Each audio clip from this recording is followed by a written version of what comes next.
En décembre 1879, une terrible tragédie frappa une famille Cree en Alberta, au Canada.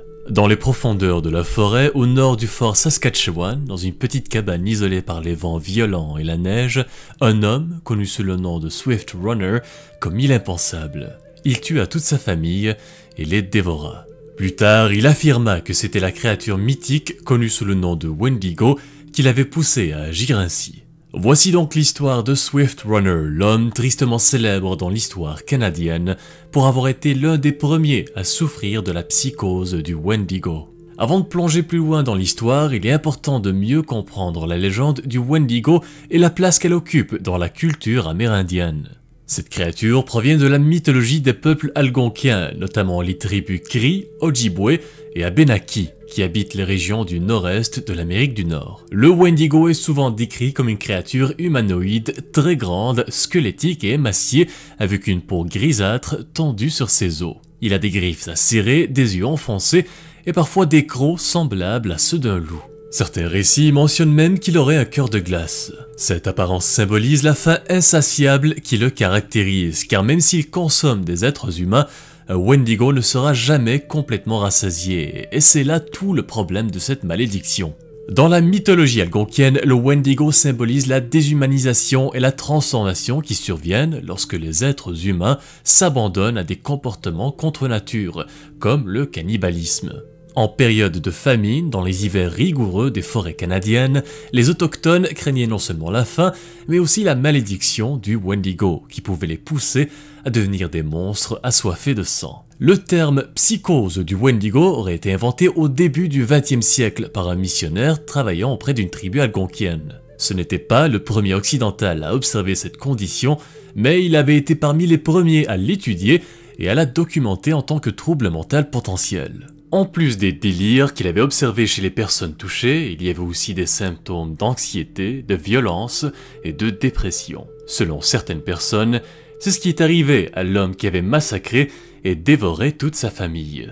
Swift Runner, de son vrai nom Kaki Sikuchin, était autrefois un trappeur respecté travaillant pour la compagnie de la baie d'Hudson. On ne sait pas grand-chose sur son enfance, mais on sait qu'il était autrefois le chef d'une petite bande de Cree qui échangeaient leur fourrure contre du thé, de la farine et d'autres produits à Fort Edmonton. Il était apprécié et respecté par la grande majorité des officiers de la police à cheval du Nord-Ouest, qui commençaient tout juste à établir leurs propres avant-postes au centre de l'Alberta. Mais malheureusement, la réputation de Swift Runner avait pris un tournant sombre lorsqu'il est devenu accro au whisky.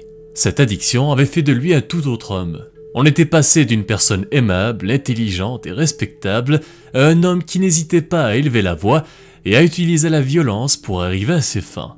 Mais plus important encore, il disait qu'il avait commencé à souffrir de cauchemars très étranges, où il voyait continuellement des esprits terrifiants dans ses visions, dont le Wendigo. Petit à petit, il avait commencé à s'isoler des autres, et il avait même fini par emmener toute sa famille dans une zone reculée en pleine nature, durant un hiver particulièrement rigoureux en 1878. Il était parti avec sa femme, Charlotte, leurs 6 enfants, son frère et sa mère. Au cours de cet hiver impitoyable, son fils aîné était mort de faim, et Kaki Sikuchin tua et dévora sa femme et le reste de ses enfants. Au printemps 1879, lorsque Swift Runner était revenu seul dans un campement Cree sur le lac Manawan, on lui demanda où était passé le reste de sa famille. Il leur expliqua que sa mère et son frère étaient partis seuls en février lorsque le gibier s'était fait rare, que ses enfants avaient tous succombé à la faim et que sa femme s'était enlevé la vie par désespoir. Cette explication aurait été probablement plus crédible si ce n'était de la constitution de Swift Runner. Parce qu'il faut dire qu'aux yeux de ceux qui avaient écouté son récit, l'homme qui se trouvait devant eux n'avait manifestement pas du tout souffert de la terrible famine qui, selon lui, avait emporté sa famille cet hiver-là. Au contraire, il semblait très bien nourri. Alors, alarmé par son histoire étrange et par le fait qu'il prétendait que des esprits hantaient son sommeil durant la nuit, les missionnaires de Saint-Albert alertèrent les gendarmes du fort Saskatchewan, leur disant qu'ils soupçonnaient que Kaki Sikuchin cachait probablement quelque chose. La police montée du Nord-Ouest, dirigée par l'inspecteur Sévère Gagnon, s'était rendue au camp d'hiver de Swift Runner afin d'inspecter les os de sa femme et de ses enfants. C'est là qu'ils avaient découvert ce qui restait de la famille du trappeur. Il y avait 8 crânes humains et un tas de squelettes qui traînaient un peu partout autour du camp. Ils étaient arrivés à la conclusion qu'ils n'étaient pas du tout morts de faim, mais qu'ils avaient plutôt été brutalement assassinés. C'est alors que l'histoire prit une tournure assez étrange. Swift Runner changea soudainement sa version des faits et avoua à l'inspecteur Gagnon qu'il n'avait jamais voulu faire de mal à sa famille et que c'était l'esprit du Wendigo qui l'avait forcé à commettre ce terrible péché à cause de la faim qui le rongeait de l'intérieur. Finalement, il fut ramené au fort Saskatchewan et après avoir nié les faits à plusieurs reprises, il finit par avouer. Peut-être pour échapper à la justice du reste de sa famille, parce qu'il faut savoir que les Cris avaient une manière bien définie de traiter les individus soupçonnés d'être possédés par le Wendigo. Dans leur croyance, il fallait démembrer la victime et la brûler pour empêcher le Wendigo de revenir à la vie. Donc, Swift Runner ou Kakisikuchin fut condamné à la pendaison le 8 août 1879 et exécuté le 20 décembre au fort Saskatchewan.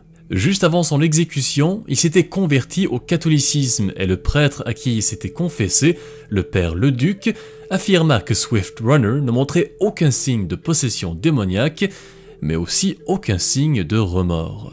Aujourd'hui encore, l'histoire de Swift Runner et de la psychose du Wendigo reste l'un des chapitres les plus effrayants de l'histoire canadienne, nous rappelant l'impact des croyances culturelles, des maladies mentales et des instincts de survie lorsqu'ils se heurtent de manière tragique.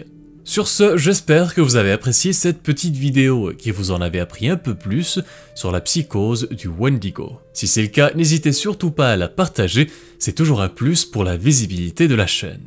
Si vous voulez voir plus de vidéos sur la mythologie et l'histoire, n'oubliez pas de vous abonner et de me laisser un commentaire juste en dessous si vous avez d'autres recommandations. Merci encore tout le monde, portez-vous bien et à très bientôt.